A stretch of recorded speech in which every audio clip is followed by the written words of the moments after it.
Hi dears, Mahalakshmi ഇന്നത്തെ വിശേഷങ്ങളിലേക്ക് എല്ലാവർക്കും സ്വാഗതം. അങ്ങനെ ഉണ്ണിയോടായിട്ട് നമ്മുടെ കരുണ പറയുന്നുണ്ട്, എവിടെ ഉണ്ണിയേട്ടാ എൻ്റെ സമ്മാനങ്ങൾ? ഇന്ന് വിഷുവല്ലേ, വിഷു ആയിട്ട് എനിക്ക് എന്താ കൊണ്ടുവന്നിരിക്കുന്നത്? കാറിലാണോ? എങ്കിൽ ആ കാറിൻ്റെ ചാവി ഇങ്ങെടുക്ക്, ഞാൻ പോയി സാധനങ്ങളൊക്കെ കൊണ്ടുവരാം. എന്താ ഉണ്ണിയേട്ടാ ഒന്നും മിണ്ടാതെ നിൽക്കുന്നതെന്നൊക്കെ കരുണ ചോദിക്കുന്നുണ്ട്. ഉണ്ണിയാണെങ്കിൽ യാതൊന്നും പറയാതെ കരുണയെ ദേഷ്യത്തോടെ നോക്കി നിൽക്കുകയാണ് ചെയ്യുന്നത് തന്നെ. അപ്പം നമ്മുടെ ദുർഗ പറയുന്നുണ്ട്, എന്താടാ നീ ഒന്നും മിണ്ടാതിരിക്കുന്നത്, നിനക്കെന്താടാ ഇത്ര വലിയ പ്രശ്നം? നീ എന്താ അവൾക്കൊന്നും വാങ്ങിയിട്ടില്ലേ എന്ന് ചോദിക്കുന്നുണ്ട്. അപ്പം നമ്മുടെ കരുണ പറയുന്നുണ്ട്, ഓ അപ്പം ഇന്നും എനിക്കൊന്നും വാങ്ങിച്ചിട്ടില്ല അല്ലേ? നിങ്ങളെക്കൊണ്ട് എന്തെങ്കിലും കഴിയോ ഉണ്ണേട്ടാ? നിങ്ങളിങ്ങനെ അവളുടെ അവിഹിതം, അവളുടെ കുഞ്ഞിൻ്റെ അച്ഛൻ ആരാണെന്നൊക്കെ കണ്ടുപിടിച്ച് ഇങ്ങനെ നടന്നോ? കണ്ണേട്ടന് ഇപ്പോൾ ഭാര്യയും കുട്ടികളും ഒന്നും തന്നെയില്ല.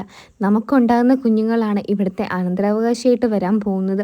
നിങ്ങളിങ്ങനെ ബാക്കിയുള്ളവരുടെ ജീവിതത്തിൽ എന്താണ് നടക്കുന്നതെന്നൊക്കെ ആലോചിച്ച് തല പുണ്ണാക്കി നടക്ക്. നിങ്ങളല്ലെങ്കിലും പണ്ടേ ഒരു മരമണ്ടൻ തന്നെയാണ്. അപ്പം നമ്മുടെ ഉണ്ണി പറയുന്നുണ്ട്, മണ്ടനും മണ്ടിയൊക്കെ ആരാവാൻ പോകുന്നതെന്ന് ഞാൻ നിനക്ക് കാണിച്ചു തരാൻ കരുണേ. നീ എന്തായാലും സ്വർണ്ണത്തെ പറ്റിയൊന്നും ഇപ്പോൾ സംസാരിക്കണ്ട. കാരണം എനിക്ക് തരാൻ പറഞ്ഞ സ്വർണ്ണമൊന്നും നിൻ്റെ അച്ഛനും മുത്തശ്ശിയും എനിക്ക് തന്നിട്ടേ ഇല്ല. അതൊന്നും ഇതുവരെ എനിക്ക് കിട്ടിയിട്ടുമില്ല. എല്ലാം ലോക്കറിൽ വെച്ച് പൂട്ടിയിരിക്കുകയല്ലേ നിങ്ങൾ.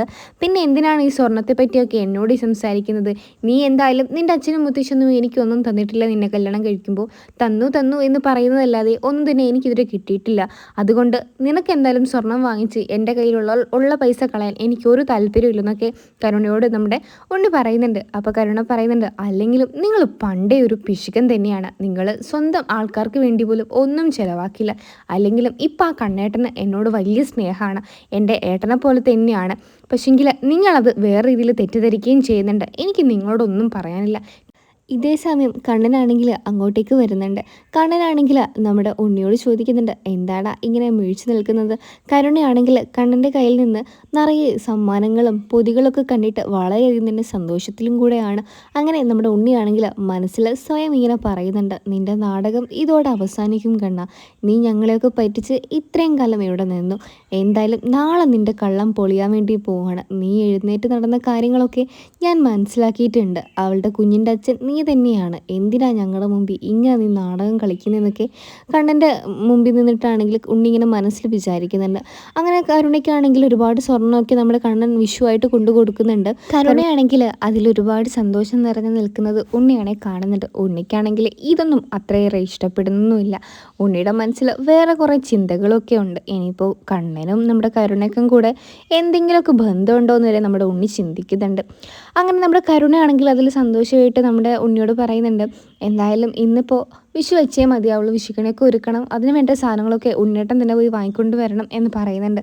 അപ്പോൾ കണ്ണൻ പറയുന്നുണ്ട്, ഓ അതൊന്നും ഇതുവരെയായിട്ട് നിങ്ങൾ വാങ്ങിയില്ലേ, എന്താ ഇത്രയും താമസിക്കുന്നതെന്നൊക്കെ ചോദിക്കുന്നുണ്ട്. അപ്പോൾ നമ്മുടെ കരുണ പറയുന്നുണ്ട്, ഓ അല്ലെങ്കിലും ഈ ഉണ്ണിയേട്ടനെ കൊണ്ട് ഒന്നിനും സാധിക്കില്ല കണ്ണേട്ടൻ, അതിനൊക്കെ ഈ കണ്ണേട്ടൻ തന്നെ വേണം. കണ്ണേട്ടനാണ് ഇവിടുത്തെ എല്ലാ കാര്യങ്ങളും നോക്കി നടത്തുന്നതെന്നുള്ള കാര്യം എനിക്ക് നല്ലോണം ഇപ്പം മനസ്സിലായിട്ടുണ്ട്. എന്തായാലും കണ്ണേട്ടനും തന്നെ പോയി വാങ്ങിച്ചിട്ട് വാ, എന്നാൽ മാത്രമേ ഇവിടെ കണി ഒരുക്കാൻ സാധിക്കുകയുള്ളൂ. ഉണ്ണേട്ടനാണെങ്കിൽ ഒന്നും തന്നെ ചെയ്യില്ല.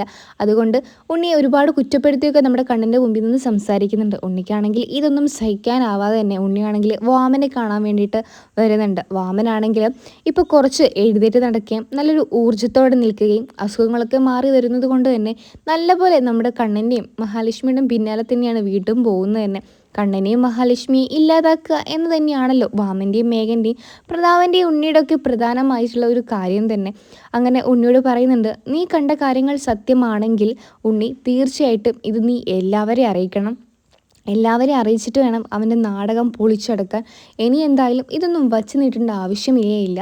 അപ്പോൾ ഉണ്ണി പറയുന്നുണ്ട്, ശരിയാണ്, ഇപ്പോൾ കരുണയ്ക്ക് കണ്ണൻ എന്ന് വെച്ചാൽ ഭയങ്കരമായിട്ടുള്ള ഒരു ആഹാരം തന്നെയാണ്. അവൾക്ക് അങ്ങനെ മാറിക്കഴിഞ്ഞിരിക്കുന്നു. അപ്പോൾ വാമൻ പറയുന്നുണ്ട്, സൂക്ഷിക്കണം, കണ്ണൻ്റെ സ്വഭാവമാണ്, ചിലപ്പോൾ നിൻ്റെ ഭാര്യ തന്നെ നിനക്കില്ലാതായെന്ന് വരും. അവനെയൊന്നും അത്രയ്ക്ക് വിശ്വസിക്കാനൊന്നും കൊള്ളില്ല ഉണ്ണി, നിനക്കറിയാലോ എന്നുള്ള രീതിയിൽ ഉണ്ണിയെ ധരിപ്പിച്ച് ഉണ്ണിയെയും കണ്ണനെയും ഇനിയും അകറ്റാനുള്ള ഒരു തന്ത്രം കൂടെ വാമൻ അവിടെ പയറ്റുന്നുണ്ട്.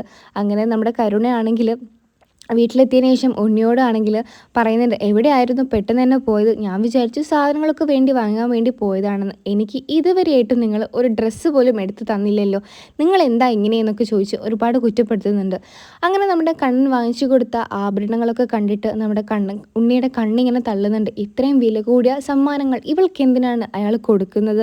എന്തായാലും വാവൻ പറഞ്ഞ കാര്യങ്ങൾ പോലും അന്നേരം ഉണ്ണി ആലോചിക്കുന്നുണ്ട്. സൂക്ഷിക്കണം, തൻ്റെ ഭാര്യയെ നഷ്ടപ്പെടുമെന്നുള്ള കാര്യങ്ങളൊക്കെ ഓർത്തെടുക്കുന്ന ഉണ്ണിയാണെങ്കിൽ അന്നേ ദിവസം ഉറങ്ങിയിട്ട് തന്നെ ഇല്ലെന്നാണ് നമുക്ക് മനസ്സിലാക്കാൻ സാധിക്കുന്നത് തന്നെ.